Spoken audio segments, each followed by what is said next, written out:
Purihin po muna natin ang Panginoon. Hindi ko po alam pero kabang-kaba ako. Nag-defense ako at nag-demo, hindi talaga ako kinabahan. Dito Ah, simulan ko po. Sabi po ni Pastor, magpatotoo ako. Sinabihan niya ako last Friday night.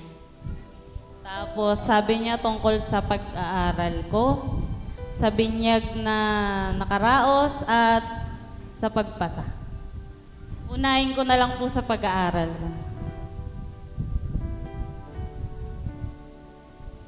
Hindi po naging madali kasi ang nag-push po talaga sa akin nun nanay ko. Ituloy ko daw puli kasi 10 years na akong stop.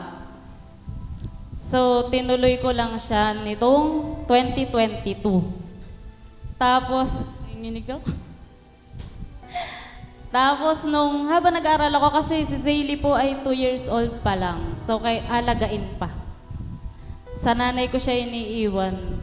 Ang naging situation ko noon is bibiyaya ko from Angono. Bababa ko siya sa Pantok. Tapos sasakay uli ako papunta sa school. So, parang 3 sakay ako. Magkano yung pamasahe? Naabot ko 120 araw-araw. So, nag-struggle po talaga ako nun sa emotional and financial. Kasi, parang gusto kong tumigil, no? Sabi, tutuloy ko pa ba kasi nahihirapan ng nanay ko. Ang init-init po kasi. Susunduin niya pa si Naisley sa school. Tapos, buhat-buhat pa niya si Zaylee. Ganon. Tapos, naiiyak ako, pumapasok ako sa school naluluha ako noon. Kasi naghahalo-halong emosyon ko na stop ko na lang kaya baka di para sa akin talaga na makapagtapos. Then, sa financial, yun nga, kasi minsan di naman laging meron. May times talaga na wala. Nahihiya ako kasi, di ba dumadaan lagi ako sa Pantok? Kinakapos talaga akong pamasahe. Tapos, kukuha ko sa tindahan, pamasahe ko pa uwi or papasok. Nahiya ako kasi magkano lang naman ang kita noon. Kaya talaga ako, tutuloy ko pa ba, parang hindi talaga kaya eh. Ano pa lang yun, bago pa lang first sem pa lang yun, parang hindi ko na talaga kaya. Tapos, tinitingnan ko na lang yung, pag pinanghihinaan ako, yung parang ayoko na. Binabalikan ko na lang yung mga susi. Kasi sinusulat ko siya pag minsan nanonood ako sa live. Naiisulat ko. Tapos minsan yung sa monitor. Ang nabasa ko doon, God will never allow you to have a dream if He does not want to bring it to pass. So pinanghawakan ko yun. Pangarap ko to, pangarap to ng nanay ko at ng buong pamilya ko. So, kailangan kong pagtiyagaan at pagsumikapan. Nakalampas po ako dun sa struggle na yun. Then, another year, 2023 naman. Hindi ko po alam kung alam ng lahat, pero nagkaroon po ako ng karamdaman na hindi ko ina-expect. Sa breast po, ang tawag po doon ay mastitis. Hindi ko po alam kung ba't nagkaroon ako ng gano'n kasi stop na ako sa pagpapa-breastfeeding. Pero biglang after 3 months kong stop, nagkaroon ulit. May bumababa. Yung ramdam naman po yun ng mga nanay pag alam na gatas yung bababa. Ito sa isang breast ko lang, sa left lang. Tapos syempre, nag-Google doctor po ako. Sinearch ko yung mga symptoms. Ayun, nakita ko ang mastitis. Tapos, hindi ko po siya masyadong pinansin kasi hindi naman daw masyadong delikado. So, pinabayaan ko lang. Until December, naramdaman ko na parang may bukol na ako. Nagkabukol yung left breast ko. Tapos, pinabayaan ko lang kasi hindi nga delikado kasi hindi naman masakit yung bukol. Every time na magkakaroon ako ng monthly period, parang nadadagdagan. So nagwo-worry na ako, search uli ako kay Google Doctor. Tapos, ayun, parang naging na pala siya, breast abscess. Tapos nakita ko yung ang pinakang magiging cure na lang doon is incision or surgery. Then, nung April, namagana siya na sobra. Parang puputok na. Kasi siguro sa dami na ng bukol or nahihinog na para kasi siyang pigsa sa loob. Tapos nagkaroon na ng mata. Nag-worry na ako. Tapos ayoko talagang pa-check up kasi natatakot ako doon sa magiging panggagamot na gagawin sa akin. Then sabi ko sa... Tapos ang nanay ko yung nag-aalala. Sabi sa akin, matatapos ka nga, may dinaramdam ka naman. Kaya nilakasan ko na lang loob ko, ayun, nagpa-check up kami. Sinamahan ako ng asawa ko. Tapos sinabihan ako ng doktora na ipa-ultrasound.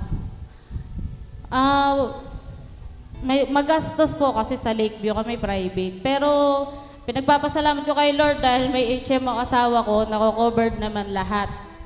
Ang problema ko lang po yung ultrasound, hindi covered. So, naghanap kami. Nagpapasalamat din ako kay Lord kasi ang ginamit niyang instrumento yung doktora ko. Kasi napakabait.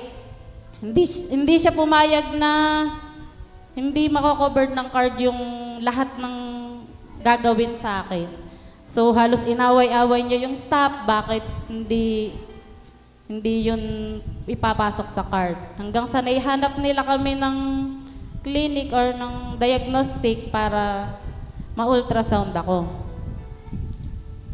Kailangan daw po kasi para mas malaman kung gaano nakalalim yung abscess. Then, ayun na-ultrasound ako dito sa may Binangonan po. Na-covered ng card. Okay na po. Pero yung ina-expect ko po na gagawin sa akin, yun talaga po mangyayari. So, in-schedule po ako ng June 17, pinabalik po ako para i-admit. And June 18 yung pinakang operation ko. Siyempre, natatakot po ako kasi sabi nila, general anesthesia ako. So, may pagtulog po kasi ako, nahirap akong gumising. Yung parang ginigising ko yung sarili ko, pero alam kong tulog ako. Natatakot ako baka hindi na ako magising. Kaya nung gabi ng 16, June 16, umiiyak ako, mag-isa lang ako. Umiiyak ako habang pinapatugtog ko yung Come Holy Spirit. Tapos sabi ko, Lord, ikaw nang bahala sa akin. Natatakot. Hindi man siya yung nakakamatay na surgery, pero natatakot ako, baka di na ako magising. So, ang lagi ko na lang iniisip nun, kasama ko si Lord. Tapos panalangin ko nun, magdamag, bago mag-17. Nabasa ko rin yung kina, when you fight with God, you already won the battle. Kaya, habang nasa ospital ko, paulit-ulit po na maano sa isip ko yung The Battle is the Lord, yung kanta ni Ron Quinoli. Ayun, paulit-ulit na The Battle is the Lord. So, pinaubaya ko na lang kay Lord lahat. Ayun, nung nasa operation na po ako, nanginginig ako sobra, hindi ko alam. Ganun pala yun. Katulad po ng kwento ni Brother Pipit, ganun po, parang kakatayin ka na lang. Tapos sobrang lamig. Halos hindi, puro ganito na lang ako nun. Kinakausap ko yung mga doktor, ganun na lang ako ng ganun. May side effect po pala yung kasi nung natulog na ako, tawa na lang daw po ako ng tawa. Para daw po ang kinikiliti ng asawa. Ayun, ang ginawa lang naman po sa akin is breast debridement. Hindi po ako minastectomy or tinanggalan ng, yun po yung removing damage or dead tissue lang po.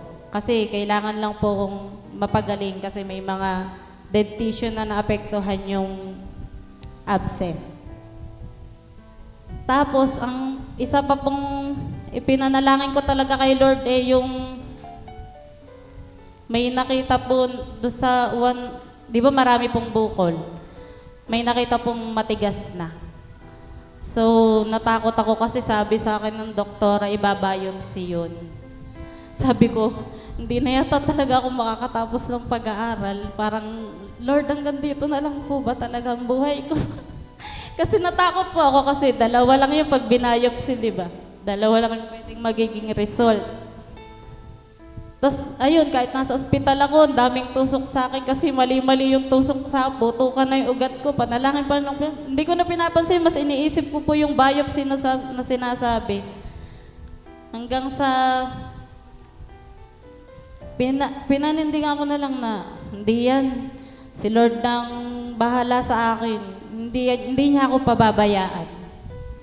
Ayun, after surgery po, paggising ko yun agad yung tinanong ko.